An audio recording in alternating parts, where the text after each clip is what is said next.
সবাই ভালো এবং সুস্থ আছেন। চলুন একটু নেপাল গিয়ে ঘুরে আসি, আপনাদের ছোট্ট এক্সপিরিয়েন্স শেয়ার করব। আমি অলরেডি বিমানে উঠে গেছি, আর বিমানের জানালা দিয়ে দেখা যাচ্ছে মাউন্টেন এভারেস্ট। ঘুম থেকে ওঠার পর এত সুন্দর একটা ফিল পেলাম যা আপনাদেরকে বোঝাতে পারবো না। কি সুন্দর একটা মুহূর্ত, যে সাথে সাথে আপনি সূর্য উদয়টাও দেখতে পারবেন এখান থেকে। আমি এয়ারপোর্টে চলে আসলাম, এখন আমি ক্যাবের জন্য ওয়েট করছি। এয়ারপোর্ট থেকে নামার পর আমি একটা ট্যাক্সি কল করেছিলাম, ট্যাক্সি দিয়ে আমি নাগরকোটের উদ্দেশ্যে রওনা দিলাম। এবং মাঝখানে ঝুলন্ত ব্রিজ, খুব ভালো লাগছে এটা। আর ওখানে আমরা একটা বিরতিতে আমরা একটু ব্রিজটা ঘুরে দেখলাম। খুবই সুন্দর এবং পাহাড়ি এলাকা, আপনি যদি যান আপনার মনটা ভরে যাবে পাহাড় দেখে, সেটার আর বলার অপেক্ষা রাখে না। তারপর আমরা এখানে একটু ঘোরাঘুরি করার পর কিছু ছবি তুললাম। এবং সব থেকে ভালো কথা হচ্ছে, আমার যে ড্রাইভারটা ছিল অনেক সহযোগিতা করেছে। সে আমার সাথেই ছিল প্রায় 3 ঘন্টা, আমার সমস্ত ছবিগুলো তুলে দিয়েছে আমাকে। আর মাঝখানে কিছু বাঙালি আমাদের ভাই, তাদের সাথেও দেখা হয়ে গেল এবং পরিচিত হলাম তাদের সাথে। আস্তে আস্তে যদিও বিকেল হয়ে গেছে, কিন্তু ওয়েদারটা খুব সুন্দর ছিল এবং সুইমিং পুলে গেলাম, গোসলটা করলাম, একটু লাফালাফি করলাম। পানি যদিও ঠান্ডা ছিল, কিন্তু পরের দিন সকাল, ওয়াও, এত সুন্দর একটা সকাল, কুয়াশা ভরা। ঘুম থেকে উঠেই 1 কাপ চা হাতে নিয়ে সকালটা উপভোগ করলাম। খুব খুব অসাধারণ ছিল। আমি একা ছিলাম, কিন্তু রুমটা অনেক সুন্দর, আসলে এটা দুজনের জন্য পারফেক্ট।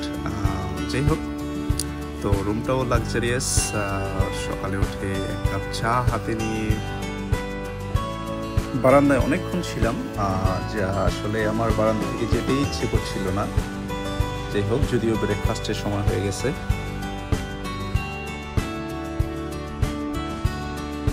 ব্রেকফাস্টের জন্য চলে গেলাম।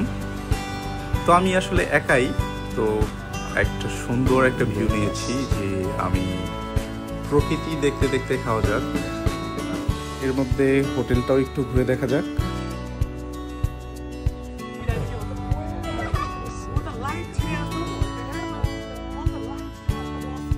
প্রত্যেকটা বেলকনিগুলো অসাধারণ ছিল।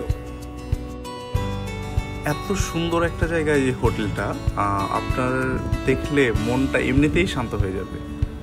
এত সুন্দর ভিউ।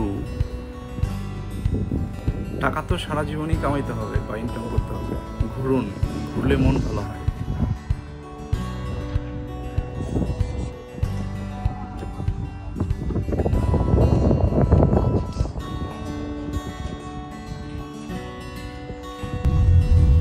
এখন পাঠান দরবার স্কোয়ারের উদ্দেশ্যে রওনা দিলাম।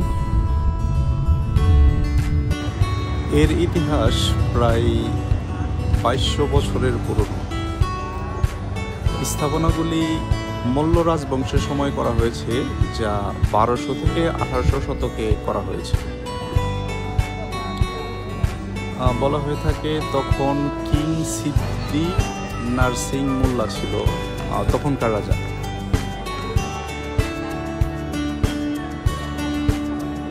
2015 সালে বড় একটা ভূমিকম্পে কিছু অবকাঠামো ধ্বংস হয়ে যায় এবং নেপালের সরকার সেটি আন্তর্জাতিক সহায়তায় পুনরায় এটি সংস্কার করা হয় এবং এটা প্রায় 2000 বছরের বেশি পুরনো শহর হিসেবে বিবেচিত করা হয়। এবং এই পাঠান দরবার স্কোয়ার হচ্ছে হিন্দু ও বৌদ্ধ ধর্মের মিশ্র স্থান। এখানে সবাই পুজো করে তাদের ধর্মীয় রীতি অনুযায়ী। এবং আরেকটা মজার বিষয় হচ্ছে 1979 সালে পাঠান দরবার স্কোয়ারকে ইউনেস্কো বিশ্ব ঐতিহ্য স্থানের মর্যাদা দেয়। সবাইকে অনেক ধন্যবাদ ভিডিওটি দেখার জন্য। এবং এই ভিডিওর সর্বোচ্চ শেয়ারটা 5 জন পাবে 200 টাকা করে রিচার্জ। এবং বেশি বেশি করে শেয়ার এবং সাবস্ক্রাইব আর ফলো দিয়ে সাথে থাকুন। অনেক ধন্যবাদ। বাই বাই, আল্লাহ হাফেজ।